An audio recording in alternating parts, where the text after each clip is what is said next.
Hey everybody, me and Laura are by the courthouse, and I wanted to give you a quick update on something that happened to us today. There's a homeless gentleman that I was with at the coalition. His name's Jimani, and I saw him out front very frustrated with his mother and his brother. And upon further investigation, here's the deal. He's just trying to get a library card, but because his, don't worry about it, because his ID card says general delivery, he doesn't have an address, he's homeless.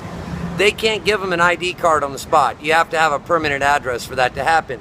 So what they do in that situation, the library policy is that if you say you have a permanent address and you don't have proof on your ID, you don't have any mail or anything that proves you live there, they will mail it to whatever address you tell them. So Jimani asked him to mail it to the coalition because that's where he is.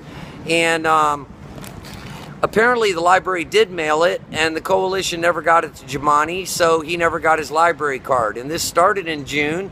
Here we are, the middle, almost end of July, and he was out there today with his mom trying to get an ID card.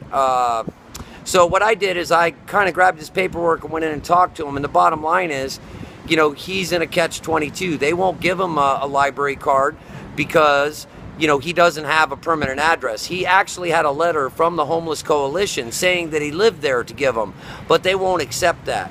The only thing they can accept by their rules is mail that's come to that address in your name. That proves you live there, or it has to be on your ID card.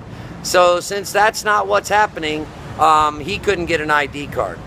Now, Laura has been with me for about 3 hours, so I'm going to put her on camera now. Laura, how many people homeless people have you met? A lot, probably close to 20 by now. By 20, about 20 you say? By now. And let me ask you, how many of these people have been drunk? Absolutely none. How many have been on drugs? None. So, am I saying that, I'm not saying that none of the homeless are drunk or on drugs, but what me and Laura talked about as we were walking around was I wanted her to note, and I've been saying to her, hey, look, and I've been introducing her to all the homeless people that I've met as I've walked around the city. And, basically, as we're going, I'm like, hey, Laura, have you met anybody that's drunk or on drugs? And so that's something I wanted to highlight to you because it's a big stereotype, isn't it? Absolutely. And so, go ahead, Laura. You got 30 seconds to tell them whatever you want to tell them. Most of the people I've met so far have been absolutely normal, not drunks, not drugs, nothing. Just really down on their luck, really unfortunate. A couple of them seem to have mental issues just because of the situation that they're in, but nothing too severe.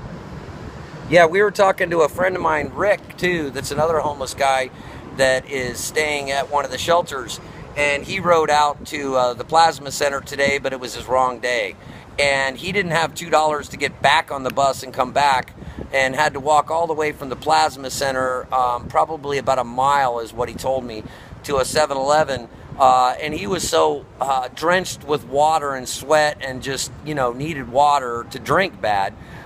Somebody felt sorry for him and helped him out there, gave him some water at a 7-Eleven, and gave him $2 for the bus ride, or he wouldn't have got back. So it's a tough life, folks, and I just wanted to kind of update you with what had happened so far. Laura and I are now sitting outside City Hall trying to make some more money because when dark comes we can't make any more, so it's kind of important now, and we'll talk to you later on tonight.